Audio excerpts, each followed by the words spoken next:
Ministério da Saúde se coloca ambulância móvel tolo e a fatem celebração missa requiem ba Papa Francisco e a tolo.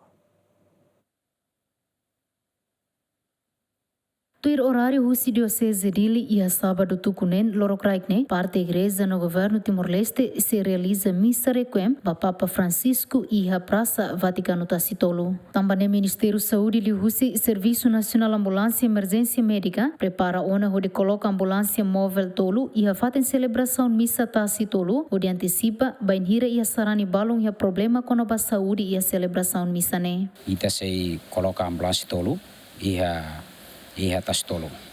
Ia tastolo e tuir mapamento ine ita survei ne kata ambulância ita se tau oi missa ne ia so sandria ne statu oi ida se ia portão ida sai usi bembino be tastolo ne mai ida selo sai fali para mai besida lar. Portão tolo ne se coloca ambulância tolo henaba. Se la monta posco. Ita se la monta tamba orside ita se halo ambulância tolo ne halo móvel. Karek se serani sire durante processo tohe 6 horas missa ne atu lao ambulância tolo ne se acompanha. Orside sire se missa lao ita para helaran. Mas veja processo sire tama por exemplo 3 a 4 horas sire mai ne ambulância se móvel henaba.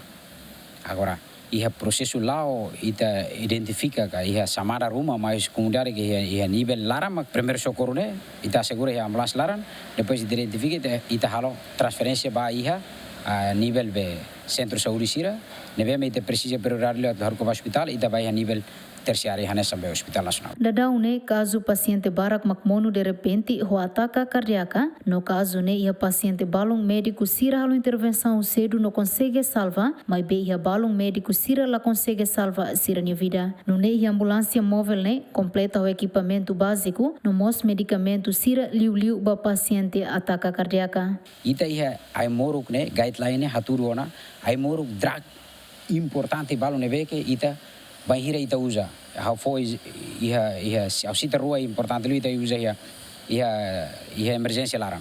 Ida makanesa aspirina. Ida seluk hanesa adrenalin. Ai moruk sirnebe ma ita cuidado básico lu banhira paciente sira balo ia sofre ataque saufuang. Ita mos ia equipamento sira nebe ma banhira atu assegura ia ambulância laran. Atu hal transferência ne por exemplo ita oxigênio ita ia sara eletrocardiograma ida halo rekaman fuane atu hare monitor fuane ita ia. Portanto ne ita ia equipamento sira salva-vida básico no avançado ne ita ia laran. Nebe ita garantia kata kusi processo ini acontece ita lalais liu halo transferência. Ita segura transfer para o hospital. Além de ne ambulância móvel tolo ne e a pessoal saúde hamutuk sanulu resinen. Atu lembra faliba público kata que a celebração missa tacitolo nebe presídio usi Papa Francisco e a loron sanulu fulan setembro tina rihun rua ruanulu resting hat ne. Tu herdado susi Ministério Saúde e a sarani reunida resin makmonu usi número ne balong monu tamba oin halai no balong hetang ataka de repente. Santina de Jesus, Tito Silva, Gemen.